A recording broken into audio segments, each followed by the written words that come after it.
Glória a Deus. Pode se sentar. A graça e a paz, meus queridos irmãos. Vou falar assim, meus queridos irmãos, que tem muitos homens nessas amigas de Deus, né? Graças a Deus, glória a Deus. É sempre uma honra subir nesse púlpito, servir a essa família. E sou muito grata ao pastor Jairo, pastora Cassiane, pelo carinho com que ele sempre nos recebe.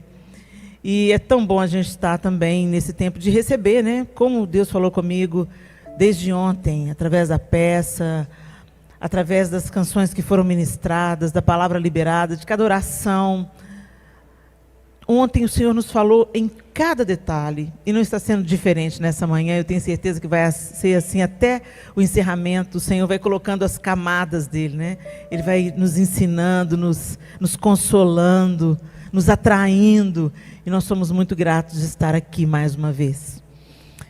Mergulhar, e é tão interessante a gente falar desse tema, porque recentemente eu li um livro, e o autor, ele comparava o conhecimento de Deus com o conhecimento do oceano. E foi muito feliz essa comparação, porque ele foi dizendo que é impossível. O homem já chegou na Lua. Tem gente que não acredita, mas é o que dizem. E o homem já explorou tantas coisas, as estações espaciais, já lançou foguetes, mas no mais profundo mar o homem não chega. E até as suas máquinas têm limites.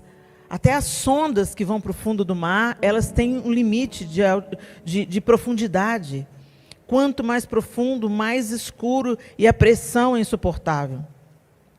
Os mergulhadores que fazem mergulhos com cilindros, eles descem nada parecido, nada que se aproxime a metade da profundidade do mar. O corpo humano não dá conta. E é tão interessante que eu estava lendo sobre o assunto, e o nosso corpo, o nosso sangue, ele tem nitrogênio na composição do sangue. E o nitrogênio, à medida que você vai descendo mais profundo, para os mergulhadores com cilindros, mais profundo, o nitrogênio, que é gasoso, vai tomando o estado do que está do lado de fora. Ele vai tomando o estado líquido. Por isso que é importante, na volta do mergulho, ele ir fazendo paradas. Porque se ele voltar, se o mergulhador vai fundo, e ele volta depressa demais por alguma circunstância, esse nitrogênio vai voltando para o estado gasoso, e aí pode gerar uma embolia, ele pode morrer. Então, se existem as emergências, ele tem que ser tirado da água, imediatamente colocado numa câmara hiperbárica, para controlar a pressão, para evitar de haver coágulos e eu fico pensando, meu Deus, olha que coisa interessante. Quando o mergulhador mergulha fundo, o que está no sangue dele se torna semelhante àquilo que está ao redor dele. Isso falou muito comigo. Nós precisamos mergulhar em Deus. E tem muita gente que conhece a Deus da praia. Eu sou mineira, então Minas Gerais não tem mar. O mar de Minas é o céu, para o mundo olhar para cima e navegar. Mas mineiro ama a praia. E a gente acha um crime o pessoal que mora à beira-mar não desfrutar do mar, né? Você vê uma turminha de dia de chuva na praia, é mineiro ou goiano. Porque como não está no nosso dia a dia, a gente não quer perder nem um dia de praia, nem que seja para tomar chuva. A gente se diverte na praia até com chuva. Mas muita gente se contenta aí. Então, eu lembro que eu conheci o mar aos 12 anos de idade. Então, quando eu fui no mar, eu falei, conheço o mar. Todo mundo fala, conhece a Deus? Todo mundo fala, conheço a Deus, claro. Eu sei quem é Deus. Sabe mesmo? Eu só fui na praia. E tem muita gente que vive assim, vai na praia, desfruta a praia. Tem gente que nem entra no mar. Tem gente que não gosta de entrar no mar. Fica feliz na areia, só dando ordens. Eu gosto de entrar no mar, mas eu gosto mais da areia. Debaixo de um guarda-sol, de um protetor 60. Porque na minha adolescência eu ficava desesperada para ser morena, gente. Oh, ilusão. Tudo que eu conseguia ficar igual um pimentão. Perder 5 dias de praia por insolação, aí desisti. abracei a minha cor e falei assim, amém, Jesus. Alvo mais que a neve. Então eu fico debaixo do guarda-sol, com chapéu, protetor solar, falava com os meninos, 4 filhos, chega daqui, fulano, tá indo muito fundo. E aí, eu gosto mais da areia, no mar, mas em Deus eu quero mergulhar. Se você quer conhecer o mar, você vai ter que sair da praia. Você vai ter que entrar. E se você for com água até no peito, você ainda não vai conhecer o mar. E se você for um exímio nadador em mar, que tem as suas características diferentes, se você for um exímio nadador e souber, tem gente que faz triatlon, né, treina no mar, sabe o jeito certo de sair de uma correnteza, tem todas as técnicas. Conhece o mar? Não conhece o mar. Mas tem gente que faz curso de mergulho, igual meu irmão fez lá em Minas Gerais. Ele se meteu numa piscina de 10 metros, 20 metros, não sei, aprendeu a respirar com cilindro, fez o curso de mergulho e foi fazer a prova lá em Cabo Frio. Isso é um mineiro que quer conhecer o mar. Ele não se contentou com a praia. Ele fez o curso, aprendeu a usar o cilindro de respiração e foi conhecer um pouco mais do que a maioria. Agora, um mergulho, 2, 10, 100 mergulhos vai fazer a gente conhecer o mar? Assim é Deus. Ele é infinito. Tem lugares nele que nós nunca vamos chegar. São insondáveis. Deus é magnífico. E quando a gente tem essa consciência de que Ele é gigante, enorme, vocês selecionaram imagens incríveis aqui com a força das águas, e a gente vai vendo, só diante do pequenino pedaço que passa aqui, a gente se sente assim, um cisquinho. Só de olhar nas imagens, tem uma hora que dá um turbilhão, assim, numa estrutura que parece que está construída, dá um turbilhão de água assim. Se cai um ser humano ali, já era. Como nós somos tão pequenos, tão limitados. Mas esse Deus insondável, magnífico, infinito, Ele te convida a mergulhar. Abra sua Bíblia comigo em 2 Reis, capítulo 5. E nós conhecemos tão bem essa história, esse texto, mas o Senhor quer nos falar coisas novas através dele hoje. Porque essa é a palavra do Senhor. Você pode ler um texto 100 vezes, você pode ver 1000 pregações do mesmo texto. Ontem a pastora Helena Raquel ministrou um texto aqui tão conhecido da gente, e como Deus sempre renova a sua palavra, e ela é sempre impactante, e como ela vem, às vezes, se encaixa exatamente no momento que você está vivendo. Então a palavra de Deus é uma palavra viva, é um livro extraordinário. E uma das maneiras da gente mergulhar no mar de Deus, no mar que é Deus, é mergulhar na sua palavra. Se você deseja conhecer Deus, sai da praia. Para de ouvir as palavras só de domingo. Para de comer a comida só de domingo. É maravilhoso quando a gente recebe a palavra ministrada pelos anjos do Senhor, que são os ministros das igrejas, e o Senhor tem levantado os seus pastores, líderes, mestres, e eles nos ensinam, e é maravilhoso. Mas você vive só da comida do domingo? É aquela comida maravilhosa, aquele banquete. Normalmente no domingo a gente capricha mais, tem aquela comida preferida, a família se reúne ao redor da mesa, mas ela é suficiente para te manter vivendo o resto da semana? Não. Você se banqueteia? Banqueteia é essa a palavra? Você come um banquete no domingo e depois você precisa de comer o arroz com feijão, o ovo frito, maravilhoso, um tomatinho com alface, fresquinho, salzinho, um limãozinho, sustância, né? E é isso aí que te mantém. E você tem que comer pelo menos 2 refeições por dia. Então, assim, por que a gente trata a palavra de Deus? A gente fala que a palavra é o pão, a gente canta isso, mas a gente não come da palavra como a gente come da comida.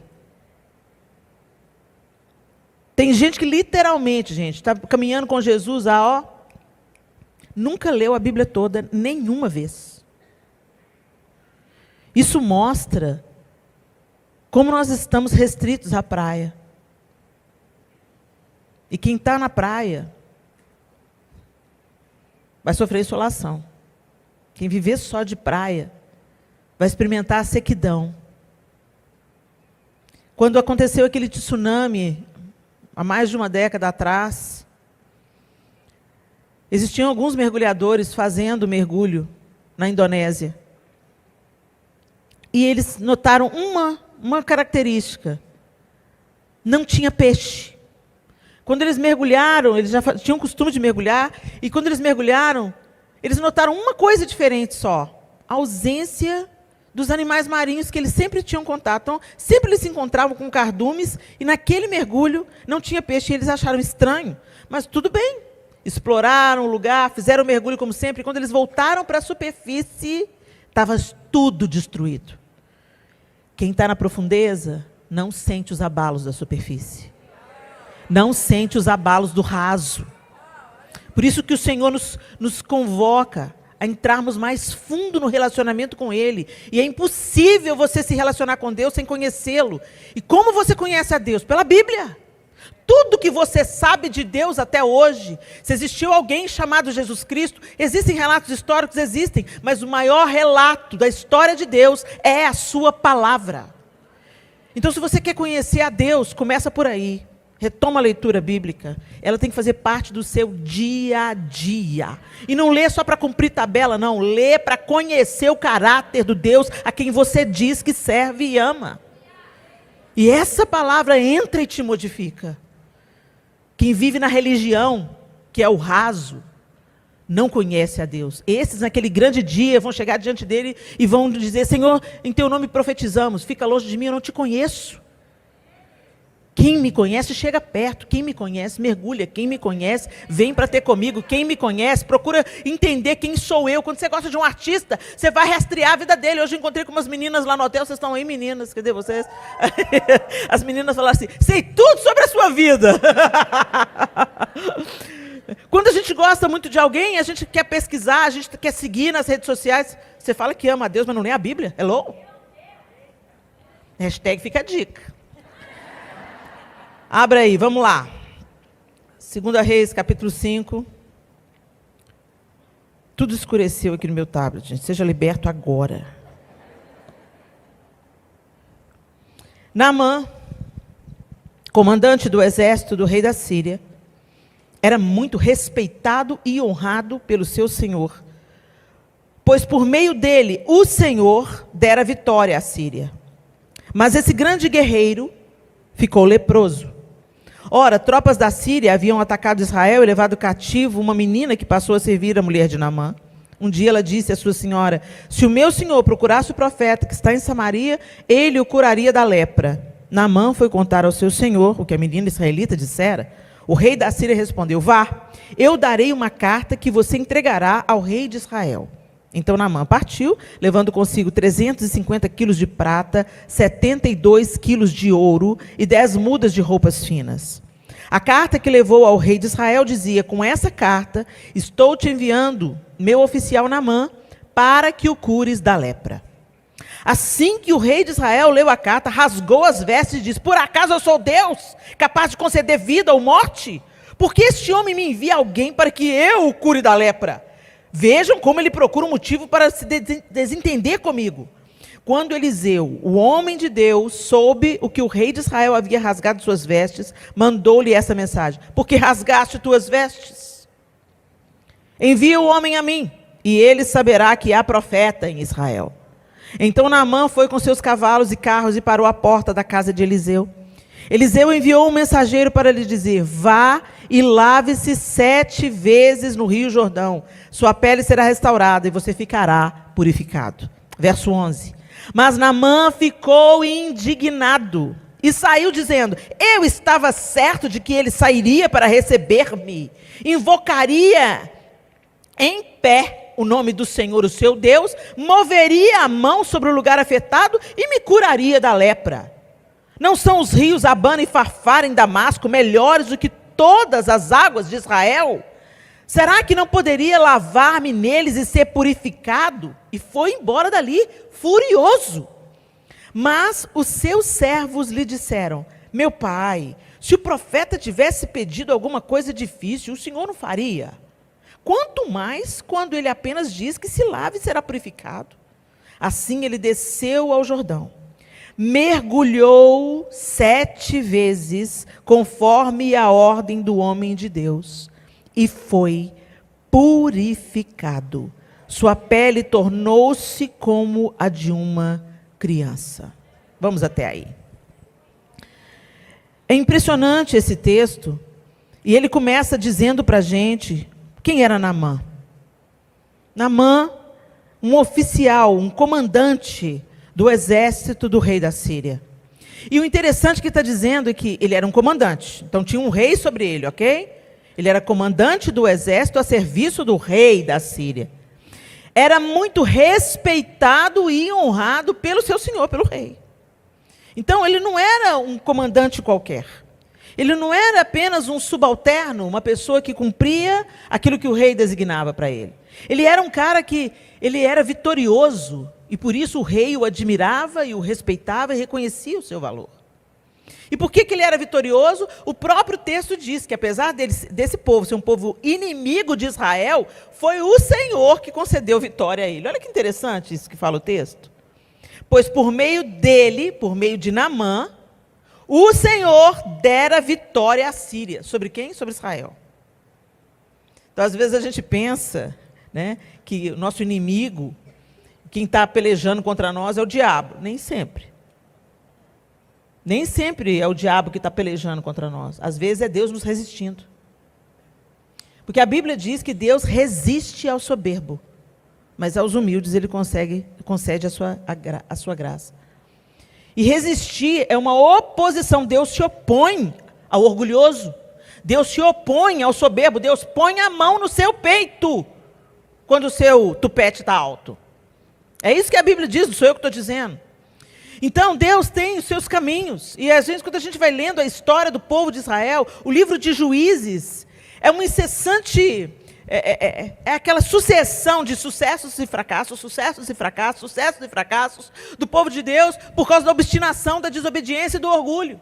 As coisas ficavam feias, eles se voltavam para Deus. Oh Deus, tem misericórdia, nossos inimigos nos oprimem. Aí Deus ia lá, livrava o povo, restaurava a sorte do povo, destruía os seus inimigos. Daqui a pouco as coisas ficavam boas. E a gente começava a voar, o povo de Israel começava a voar, tudo ficava fácil, tudo começava a ficar bom, aquela fase boa, aí eles se afastavam de Deus. E aí Deus trazia de volta os inimigos. Tira a mão, Deus tira a mão, gente, e permite que, às vezes, coisas difíceis aconteçam. Tem desertos que o Senhor nos leva até Ele, para nós sermos trabalhados, para nós sermos aperfeiçoados, e Ele vai conosco, Ele está conosco, Ele está trabalhando em nós. Jesus voluntariamente foi para o deserto para antecipar o início do seu ministério. Ali ele foi tentado por Satanás. Então a gente vê que faz parte do caráter de Deus. O deserto está na nossa jornada, está na nossa trajetória. Quando Deus tira o povo do Egito, primeiro tem o deserto antes de chegar em Canaã. Não precisava de ter rodado no deserto 40 anos. Por que chegou em Canaã e teve que voltar para o deserto? Porque chegou em Canaã e não creu que Deus daria vitória. Isso, assim a gente vai percebendo claramente pela narrativa bíblica quem é Deus, como Ele age, qual é o caráter dele. Então tem muitos desertos na nossa vida que Deus permite. Tem uns que Ele nos leva, tem outros que Ele permite para que a gente fique sozinho, até gritar por socorro, para sermos socorridos, para sermos confrontados. Se tem uma coisa para fazer a ficha da gente cair, é deserto. Quando a coisa não começa a fechar, quando as tribulações chegam, quando não começa a acontecer do jeito que você estava esperando, quando os diagnósticos difíceis chegam, quando o filho te desafia, esse é um bom momento para a sonda do Senhor descer no seu coração e para Ele falar com você, e tratar com você, trabalhar com você. Então não fuja do deserto, não. O deserto é didático. Agora, não queira a mão de Deus no seu peito. Não queira Deus te resistindo, Deus se opondo a você. Aqui nesse caso, Israel, Deus estava se opondo ao seu próprio povo e dando vitória à Síria. E por isso, o rei admirava Naamã, respeitava Naamã, tinha Naamã em alta conta. Embora a vitória que Naamã conquistou, o Senhor Deus de Israel, que tinha dado a ele, tinha permitido a ele que ele vencesse Israel num confronto. Tão interessante que nessa guerra, Ele vence Israel, o rei da Síria, através de Naamã, e ele traz uma menina cativa. E eu já falei sobre essa menina extraordinária em outras pregações, como essa menina estava ali com o coração curado. Ela não estava amargurada, ela não estava querendo vingança, ela não estava querendo pôr veneno na comida de Naamã. Ela estava ali como boca de Deus para ser bênção na vida de Naamã. E Deus levanta essa menina e ela fala, olha, se ele conhecesse o profeta que tem lá na minha terra, de onde ele me tirou, ele ia ser curado dessa lepra aí.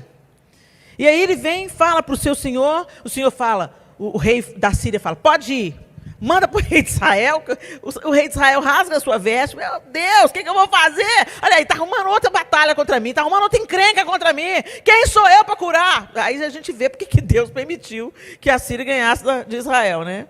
Aí Eliseu escuta dizer, o homem de Deus no meio da confusão.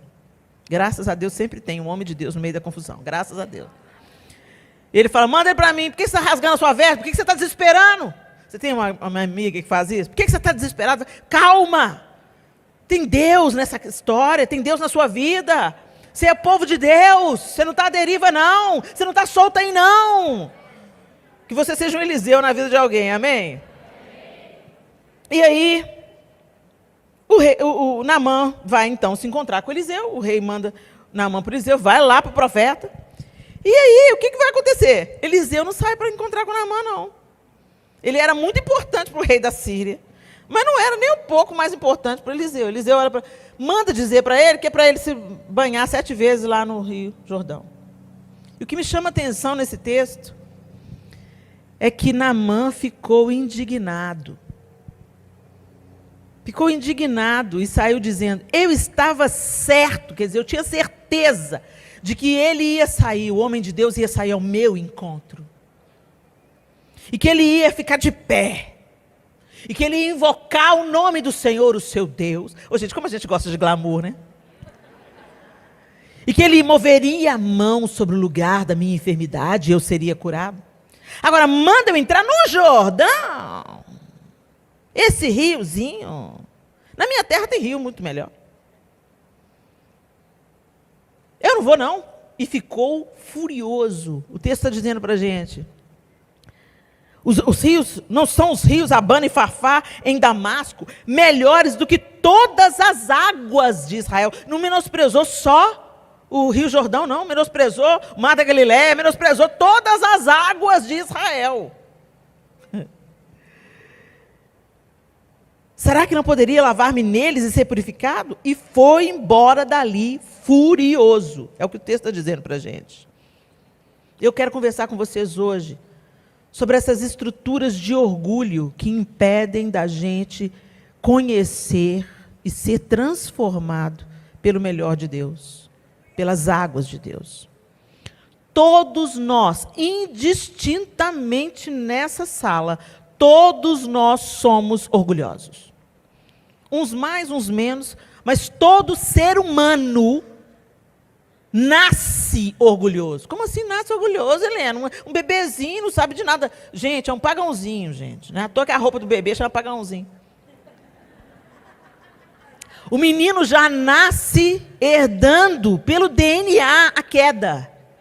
A queda. Cada animal que foi criado, desde o Éden, ele foi criado e eles produziam segundo a sua espécie, não é isso? Segundo a sua espécie, nasciam os filhotes dos animais que foram criados por Deus. E o homem, quando nasceu o filhote do homem, nasceu segundo a espécie, do homem caído.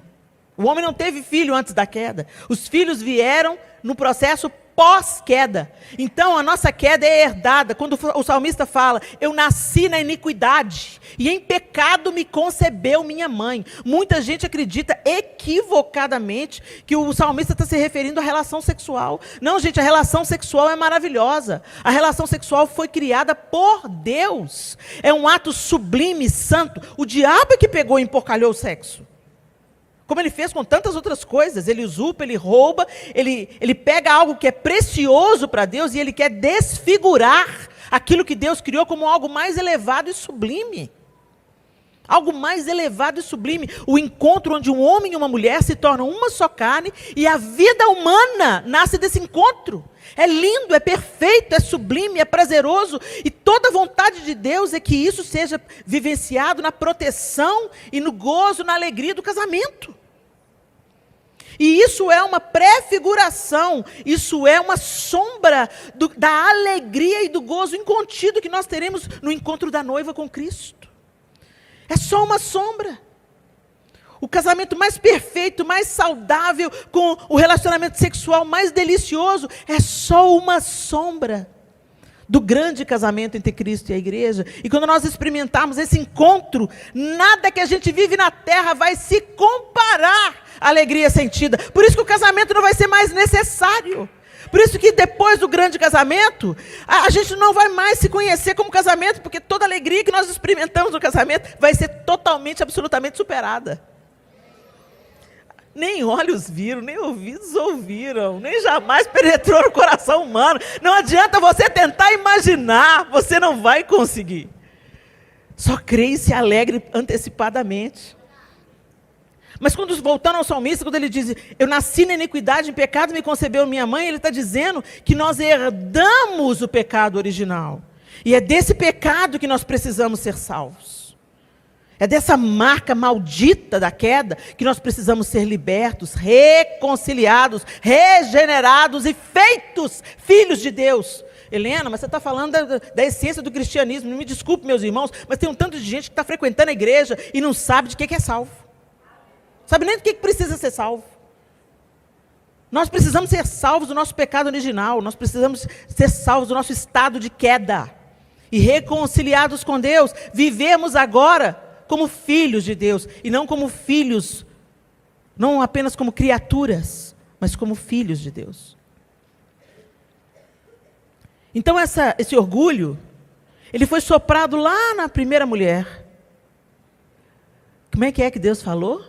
Que você vai morrer se comer do fruto do conhecimento do bem e do mal. Mas é claro que você não vai morrer. Você vai ser como Deus. Olha aí. E o projeto está valendo até hoje. Como a gente gosta de ser como Deus. Não na sua essência, não na sua humildade, não no seu amor gracioso. Mas a gente gosta de poder. A gente gosta de glamour. A gente gosta de ser notado, de ser percebido, de ser valorizado, de ser encorajado. Não tem nada de errado da gente ser reconhecido, encorajado e valorizado. Não é isso que eu estou falando. O negócio, gente, é que é mais sutil do que você possa imaginar. E é mais mortal do que você possa imaginar. E te impede de mergulhar. É esse sentimento que veio sobre Naamã. Primeiro, por que eu não fui recebido como eu esperava ser recebido? Ah, você já sentiu isso em algum momento na sua vida? O orgulho tem expectativas da maneira que nós devemos ser tratados.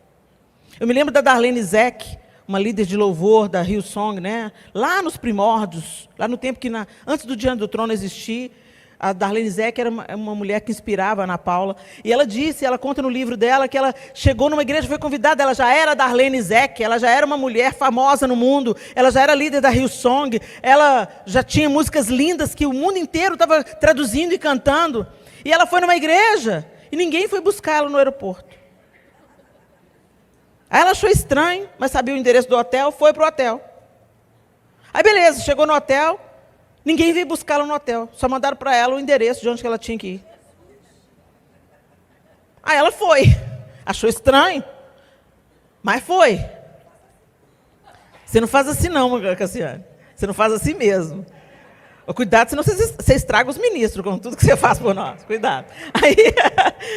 Aí o que aconteceu? Ela foi, ministrou e no final falaram, olha, uma grande bênção, viu? Deus te abençoe. E ela voltou para casa. E aí ela começou a ser confrontada. Mas Deus começou a tratar com ela. O que você acha que você merece mais? O filho do homem não tinha onde recostar a cabeça?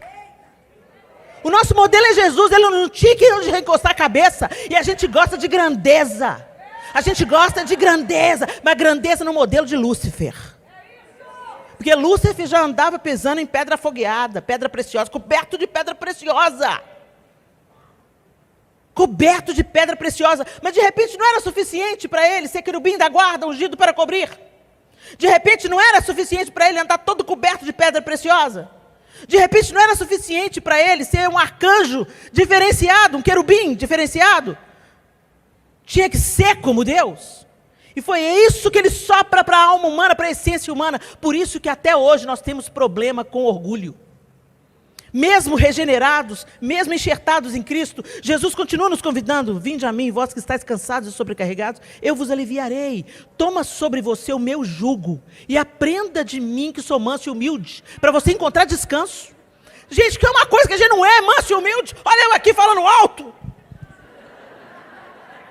O pessoal me conhece mais de perto, fala: nossa, Helena, você é tão simples. Só não. Estou no caminho, estou caçando as pegadas. Vem, Jesus, suas pegadas. E de vez em quando eu peço: Senhor, eu quero ser manso e humilde, me ensina, me ensina, me ensina. Aí Ele me leva na humilhação. Ele me leva no lugar onde eu não sou reconhecida, onde eu sou criticada, onde eu sou questionada. E aí a gente esperneia: não, Senhor, não, não. Porque a gente ama ganhar curtida. Aí você começa a olhar para o número de seguidor que você tem e fala: nossa, mas fulana chegou agora. Olha o orgulho aí. Que espírito de Lúcifer é esse? Aí vem Naamã. Quem que esse carinha pensa que ele é? Eu sou o comandante do exército da Síria. Já passei o rodo aqui. Nem sai para me cumprimentar. Eliseu tinha a exata dimensão de quem era grande na vida dele. Por isso que eu temo muito quando alguém chega para mim e fala assim: Helena, você é maravilhosa. Não, maravilhoso é o Deus que eu sirvo. Nossa, é demais, sou demais não. Às vezes eu sou demais, eu sobro. Sabe, gente, a gente tem que, como cristãos, entender que a pessoa que Deus está usando é uma pessoa com a mesma estrutura que a nossa. A gente é tudo farinha do mesmo saco. Uns já estão mais adiantados aí nas lições, outros um pouco atrasados. Os que estão adiantados, se não vigiar na vida, volta tudo de novo para aprender. Porque está aí o lugar de orgulho. Já estou adiantado. Aê, volta para o fim da fila.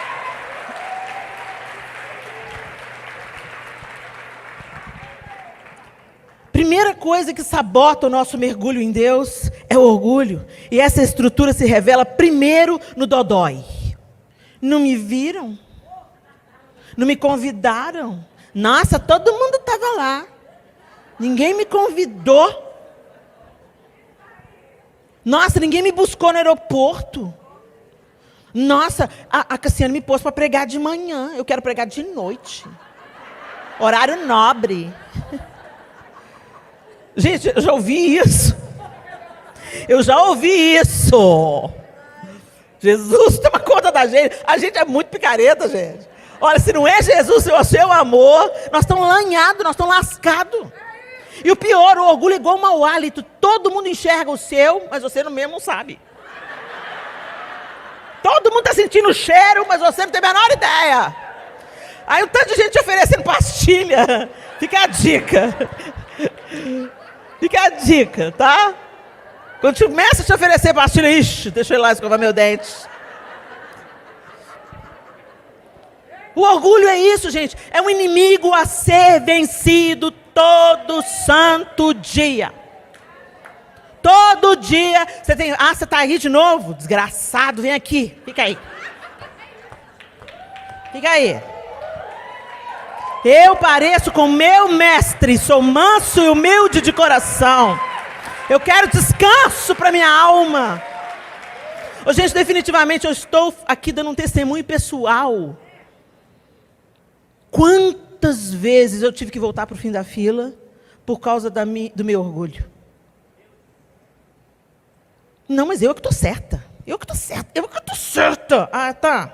Então vem cá. Vem cá com o papai. Vem cá, vem te ensinar. Vamos ser certos lá no fim da fila.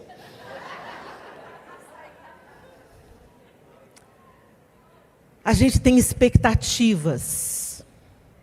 E as nossas expectativas, da maneira que nós somos recebidos, tratados, olhados, reverenciados, Eu lembro, gente, quando eu cantava, né?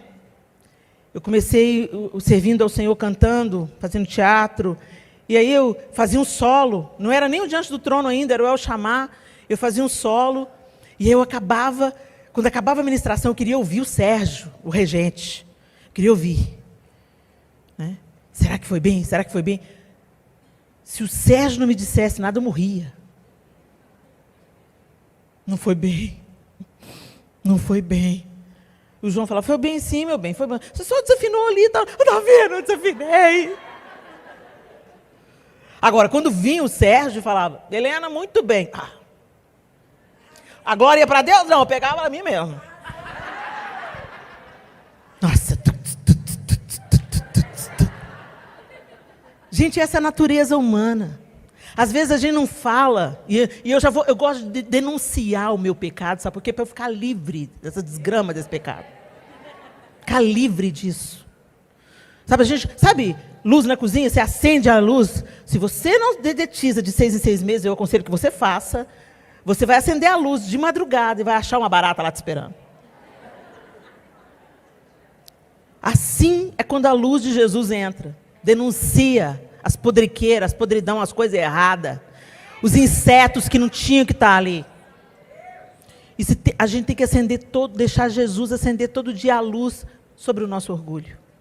Porque às vezes a gente é orgulhoso em grandes coisas e a gente às vezes é orgulhoso em pequenas coisas. Por exemplo, quando a gente quer provar que a nossa opinião... Agora está na moda, né, gente? Eu estudo teologia, eu começo a conhecer mais a Bíblia, começo a me instruir, aí eu vou e abro um podcast para meter a lenha em todo mundo que pensa diferente de mim.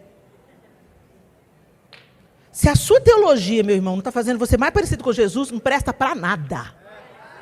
Não presta para nada. Sabe como é que você combate uma mentira? Ensinando a verdade, não apresentando a nudez de ninguém.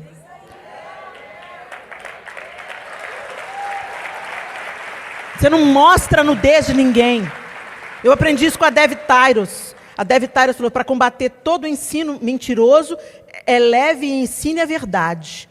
Não a sua verdade, a verdade bíblica. Mas tem muita gente que gosta de mostrar o seu conhecimento humilhando outros, expondo, às vezes, a ignorância de outros. E por mais que a gente saiba, gente, o fundo do mar, a gente nunca vai chegar nem perto. Por mais que a gente saiba na nossa pseudo-teologia, eu não estou demonizando a teologia não, gente, estuda, mas estuda agarrado em Jesus, sabe, estuda assim, ó, Jesus, eu estou sabendo mais, agora eu preciso mais da sua misericórdia, mais da sua graça, mais da sua humildade, porque o Senhor sabia tudo, e o Senhor encarnou, se esvaziou de tudo que o Senhor é, para se tornar igual a mim.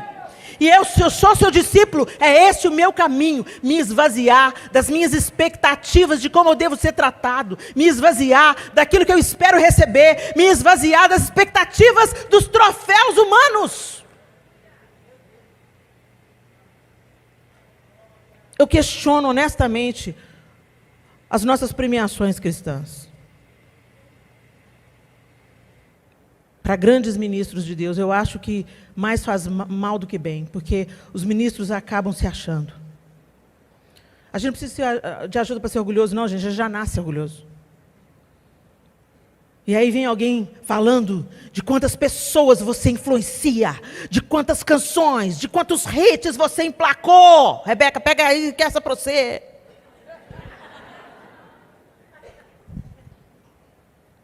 Acontece um acidente, rompe uma corda vocal, já era. Bate a cabeça na pia e fica vegetal, já era. A gente é pó. Então que tudo de bom que há em nós glorifique o nome do Senhor. Que as pessoas vejam Cristo em vocês, a esperança da glória. Cristo em vocês, Cristo.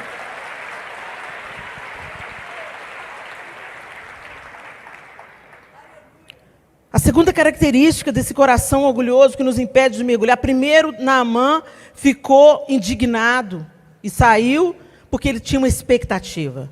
A expectativa. A segunda característica, ele desfaz do que é do outro.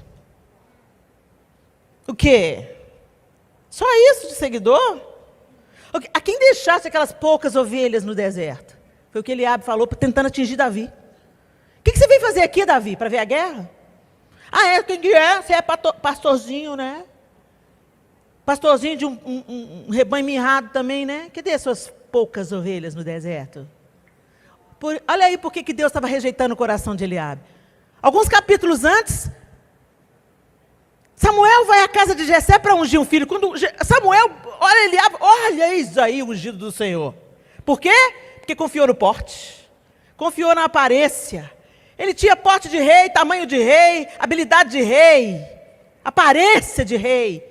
E o profeta de Deus olhou para Eliabe e falou, eis aí o ungido do Senhor. E Deus falou, não se engana não, Samuel. Porque esse aí, eu não olho o coração, eu não olho a aparência, eu olho o coração. Deixa eu só abrir um parênteses aqui para esse negócio de não olho a aparência, olho o coração. Meninas piricrentes.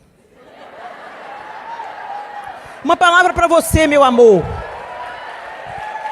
Deixa eu te falar com todo o amor do meu coração. A palavra de Deus diz que as mulheres mais velhas, no caso eu, ensina as mais jovens. Você merece muito mais do que ser só desejada. Você merece ser respeitada. Você merece ser assumida. Você merece que um homem de Deus, coloque um anel no seu dedo. Você merece ser mãe de filhos. Você merece ser tratada como uma rainha. Você merece inspirar mistério e desejo. Você não é uma carne num balcão de um açougue, minha linda. Então, em nome de Jesus, é verdade que Deus vê o coração, mas um coração que está cheio de Deus transborda Deus na roupa também. Fecha parênteses. O exterior comunica o que está dentro. Então, essa história, Deus não está interessado no tamanho da minha saia, no meu decote, não, querida. Deus vê o coração. Não, querido, não. Você entendeu errado o versículo. Estou te ensinando. O que Deus reprova é parecer uma coisa por fora e ser outra por dentro. E é isso que ele está falando sobre Eliabe. Parecia rei, mas por dentro tinha um coração invejoso.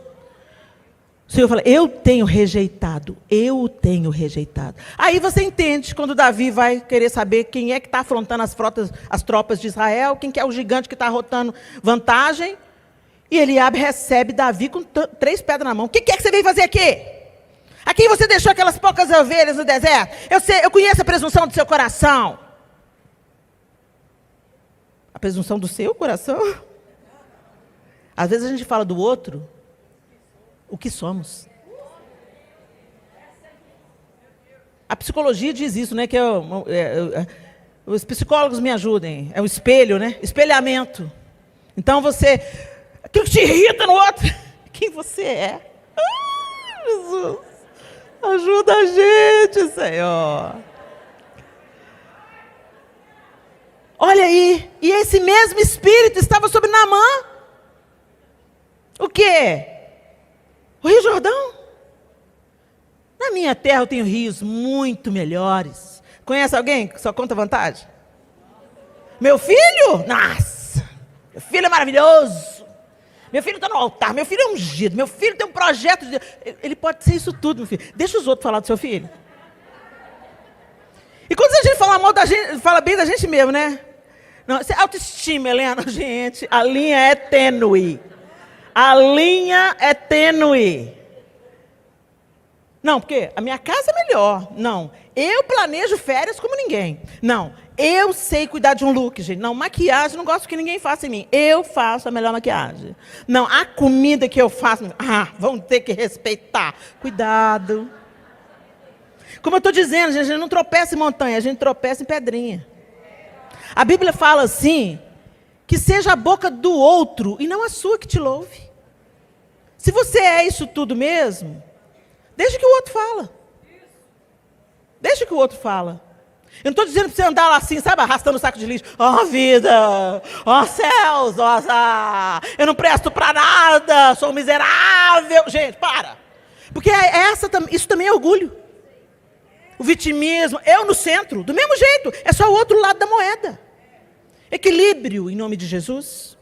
Equilíbrio. A gente sabe que somos salvos, somos restaurados, somos resgatados, somos filhos de Deus. E é tudo sobre Ele, não é nada sobre nós. É simples assim.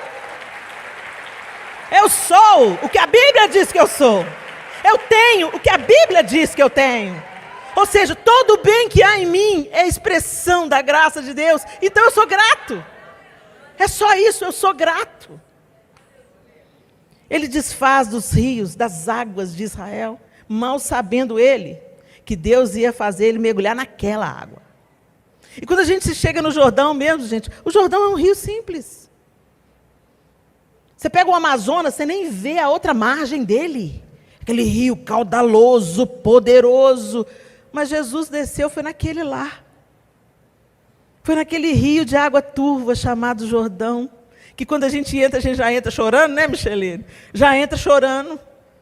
Oh, Senhor, que delícia. Foi nesse lugar que o Senhor escolheu nascer. Foi nesse rio que o Senhor escolheu ser batizado. Jesus foi batizado. João Batista olhou para ele, mas como assim? Eu que tenho que ir até o Senhor que vem a mim? Convém que seja feita a vontade do meu Pai. Olha o humilde aí, ó. Olha o humilde aí. E você diz que segue ele, mas não vou em qualquer lugar. Não, Deus já sabe.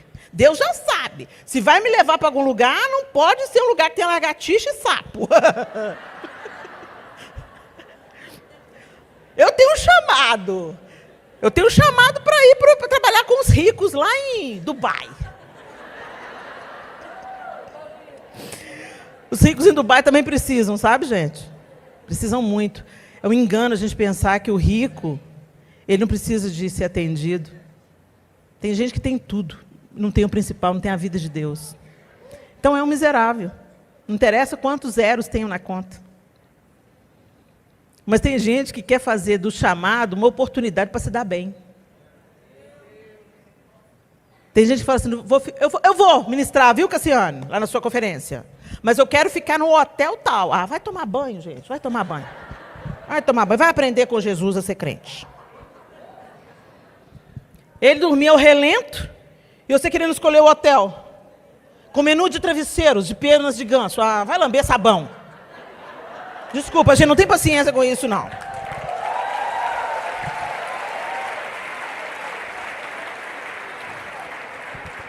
E outra característica, ele desfaz do que é o do outro e exalta o que é dele. Essa é uma característica do orgulhoso. Desfaz do outro, desfaz do dom do outro, desfaz do conhecimento do outro. Gente, a faxineira da sua casa, ela tem um tesouro escondido dentro dela. Para ouvir. O sapateiro. Gente, todo ser humano tem alguma coisa para te ensinar. É uma lindeza.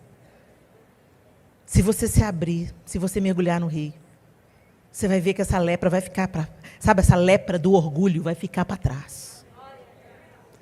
E Deus começa a te encher, te abastecer com gente que não sabe nem ler. Aí você entende, melhor é conhecer o Senhor do que tantos diplomas. Melhor é saber quem Deus é. E a terceira e última característica de Naamã aqui, que ele deixa muito claro aqui, e foi embora dali furioso. A ira está sempre com o arrogante. O arrogante está sempre insatisfeito, furioso. Não, porque não fez o que eu queria, não fez o que eu mandei, tem que ser do meu jeito, eu é que sei. Está pelejando lá no seu casamento, né? Ele é que está errado. Ele é que agiu mal. Você é a santa. Você é a santa. Até flutua. Já ouviu aquela quando um quer, dois não brigam? Onde tem um humilde, um parecido com Jesus, até o iracundo é silenciado. Agora, se você está querendo, igual o Satanás, medir poder, gente, essa é uma característica de Lúcifer. É uma característica de Satanás. Quer poder, quer poder, quer poder. A gente sabe o que a busca desenfreada pelo poder está fazendo com a nossa nação. A gente sabe o que a busca desenfreada de poder já causou na nossa vida. Um quer mandar mais do que o outro, um quer poder mais do que o outro. Um quer ter a última palavra. Quando você olha para o modelo de Jesus, primeiro ele encarna, já era humilhação suficiente. Ele fica exposto a frio, calor, necessidades fisiológicas, fome, nudez. O rei do universo encarna em um corpo humano, se fez carne. Isso já é humilhação suficiente, mas não bastou. Ele viveu toda uma trajetória na contramão de Satanás. Ele não nasceu em Jerusalém, no meio dos eruditos e pesquisadores. Nasceu em Belém, numa estrebaria. Tem uma teologia aí que diz que tinha lugar na estrebaria. Que eles não ficaram no hotel porque não tinha lugar no hotel, e aí monta toda uma estratégia para dizer que Jesus não era pobre. Jesus se fez pobre. Você acha que o Deus do universo não podia abrir uma hospedaria só para receber ele, para nascer? O palácio do prefeito da cidade não podia ser aberto para receber Maria, José e o burrinho? Não, foi para o lugar onde os animais comem. Foi a intenção de Deus. O humilde nascimento foi proposital, não foi coincidência. Ele cresceu em Nazaré, que é um buraquinho até hoje. Não foi coincidência, foi intencional. Deus fez Jesus crescer em Nazaré. Depois foi para Cafarnaum. Quando fala Galileu, hoje a gente canta Galileu. Galileu naquela época era de segunda categoria. Essa palavra Galileu, aquele povo misturado, aquele povo que adora outros deuses, aquele povo que é estrangeiro, junto com o judeu, que é judeu picareta, Galileu. Era um nome pejorativo, não era um título glamouroso. O Galileu, toda vez que falava o Galileu, a gentalha. Aquele povo lá da vila de pescador, da Cafarnaum. Tem pregador que fala que Jesus tinha casa de praia porque morava em Cafarnaum. Jesus, tem misericórdia de nós. Não estou contando o nome, estou contando o equívoco. Jesus se esvaziou. O apóstolo Paulo fala, assumindo a forma de servo. Ele não julgou que ser igual a Deus devia ser algo que ele devia pegar-se. Mas ele esvaziou a si mesmo, assumindo a forma de servo. E nessa forma, ele abraçou a cruz, morrendo a morte mais humilhante. Jesus não estava com um paninho aqui.